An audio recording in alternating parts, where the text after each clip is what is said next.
Hi, it's Tara Green, and it is January the 16th. It's kind of a nice, mellow, Pisces, dreamy, very psychic, kind of feeling like you just want to kick back. You might feel very zapped energetically. I think I'm feeling that too. So if you have planets in Pisces, moon, sun, any degree angles in Pisces, you definitely should nestle into that fluidity, dreamy, empathic energy. So it's a great weekend to lucid dream, to meditate, to pay attention to your dreams. And everything's pretty calm and kind of working away behind the scenes, but then there's a big jolt starting from Uranus turning direct on the 14th, which you may not feel yet because Uranus is still pretty stationary, getting ready to jolt forward.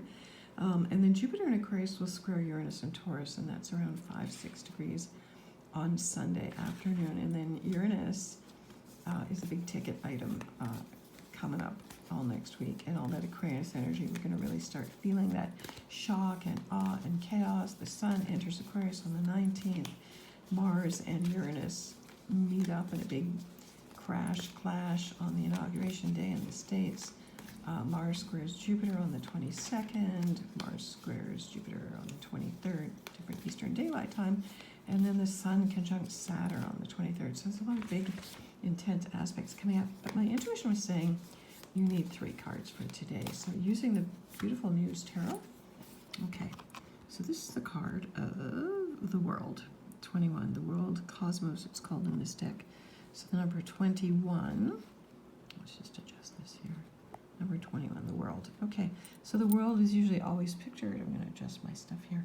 The world is usually always pictured, as a naked woman, which represents the anima, or the soul. Always shown as feminine, open, receptive, dancing freely, naked in space, okay? And it represents Saturn energy. So after we've gone through the whole cycle of the 21 major arcana, starting from the Fool, 0, which is number 21. 21 is the end of the line. It's where we've gone through the whole journey, up, down, back, forth, in, out, let go of our ego, come back to life. In number 20 and number 21, we have to come back down to earth. This is where we get practical. It's Saturn. You have to pay your taxes. You have to do all that maintenance stuff that Saturn demands we do. But if you take responsibility for creating everything in your life, and we always have conscious choice about where to put our energy, this is what I've been kind of thinking about all evening, well, then we're free. Sorry, I'm still trying to set this up here. Okay, that's not too bad there. Okay, so the world, the universe, Saturn. What's your place in the world? What are you feeling coming from the world these days? You know, there's so many different, I've been watching different spiritual people having their take. Some people saying there's 10 days of darkness, a dark night of the soul, metaphorically.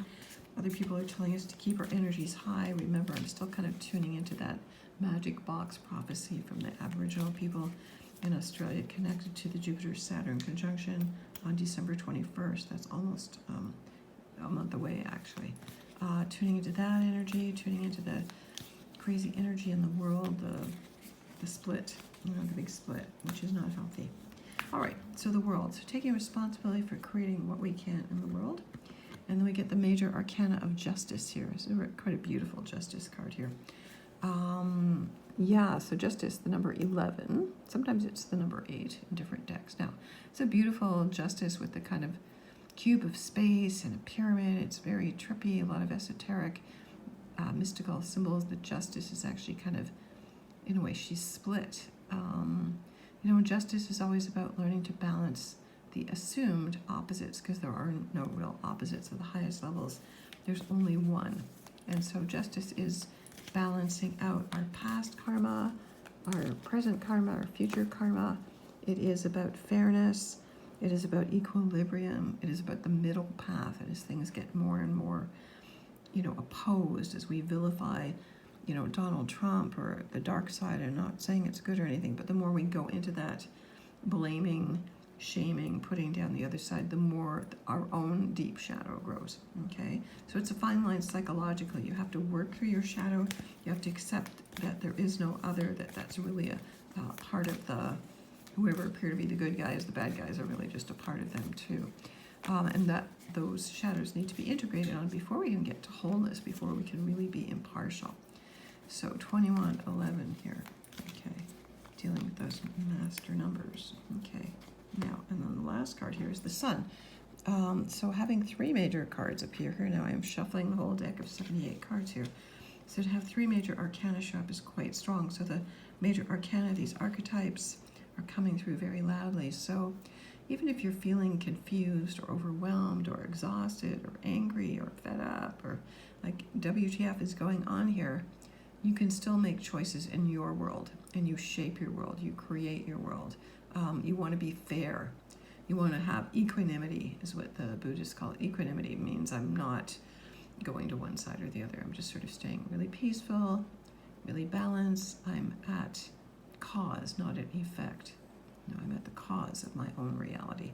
And then the more you do that, then you get the card of the Sun here. So of course the Sun, the highest energy card in the deck, number 19, joy, positive energy, enlightenment, upliftment, light, clarity, life, you know, all of that. Spirit. Sun represents spirit, although there's the spirit comes from the dark out into the light, but Sun represents spirit.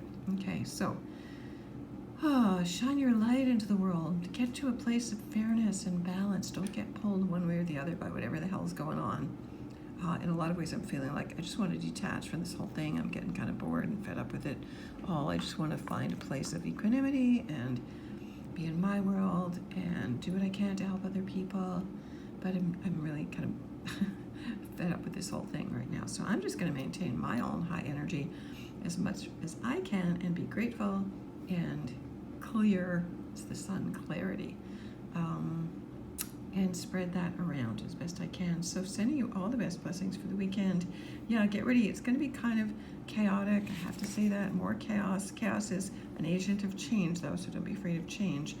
You know, clashing energies. Again, we're going to get into this Aquarius energy on the 19th, so it's going to be a bit more detached in a way, but still a lot of heavy hitters going on next week. So if you want to get in touch with me, I'm at tarot.com. Please follow me on my blog at infinitynow.wordpress. Please subscribe to me on YouTube. I'm on Twitter. I'm on Instagram. Many blessings.